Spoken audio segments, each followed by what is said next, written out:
on a essayé d'analyser leurs pratiques de gestion financière et comptable des partis politiques. Le nombre de partis politiques disposant au moins d'un compte bancaire. La loi dit au moins un compte bancaire. Ça veut dire qu'il faut avoir un compte bancaire.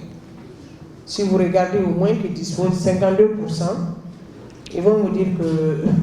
Il y en a qui ont dit, mais j'ai été attaqué pour dire non, mais moi j'ai fourni. Mais vous avez fourni un compte qui a été ouvert le 3 juillet. 3 juillet. On a clôturé l'enquête le 6. Nous, on va interroger votre banque. On dit non, le compte est en cours d'ouverture. Vous pensez que je vais mettre ici que vous avez un compte? Le compte est en cours d'ouverture. Ce n'est même pas encore ouvert. Mais quand même, vous êtes venu nous donner un numéro de compte. Ensuite, vous nous donnez un numéro de compte. On fait les vérifications derrière. On dit que le compte est fermé depuis 5 ans, 6 ans. Vous n'avez pas de compte. On peut dire qu'on a menti sur eux, mais nous avons fait les vérifications derrière aussi. Compte en procédure d'ouverture, il y en a beaucoup. Quand ça va être régularisé, avant le rapport final, on va mentionner, parce que ça va donner l'identité bancaire. Il y en a qui ont des comptes, qui ont fait les relevés. Ils sont à découvert sur 3 ans. On n'a pas de problème, on le note. Au moins, vous avez un compte, vous êtes à découvert. 48% ont quand même un compte. C'est ça. Les relevés bancaires, il n'y a que 6% qui ont fourni les relevés bancaires 2021, 2022, 2023, au cours des 3 dernières années. Sur les états financiers,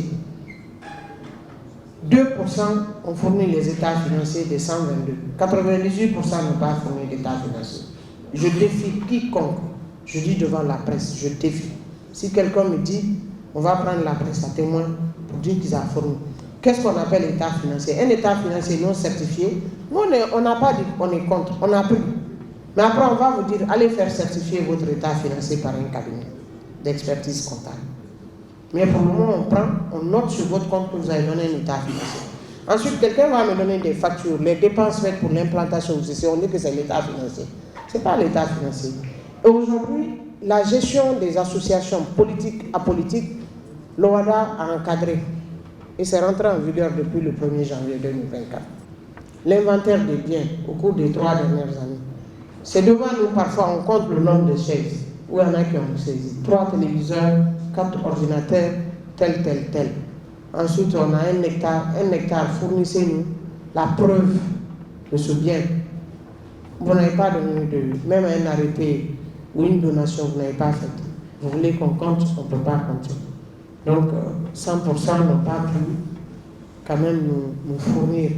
Donc, sur les cartes d'adhésion, sur la plateforme, sur l'outil, on vous demande combien de cartes d'adhésion vous confectionnez par mois. Il y en a qui disent 10 000. Sauf que derrière, il faut que vous... Combien vous avez vendu? Non, c'est combien le prix? 5 000, 10 000. Vous avez vendu combien? Où est le registre de vente des cartes d'adhésion?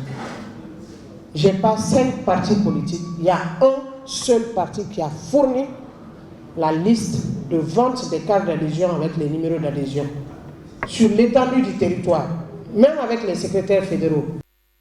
56% n'ont pas pu fournir les preuves, comment ils ont eu les dons. 44% ont dit qu'ils ont fourni une liste, mais une liste saisie.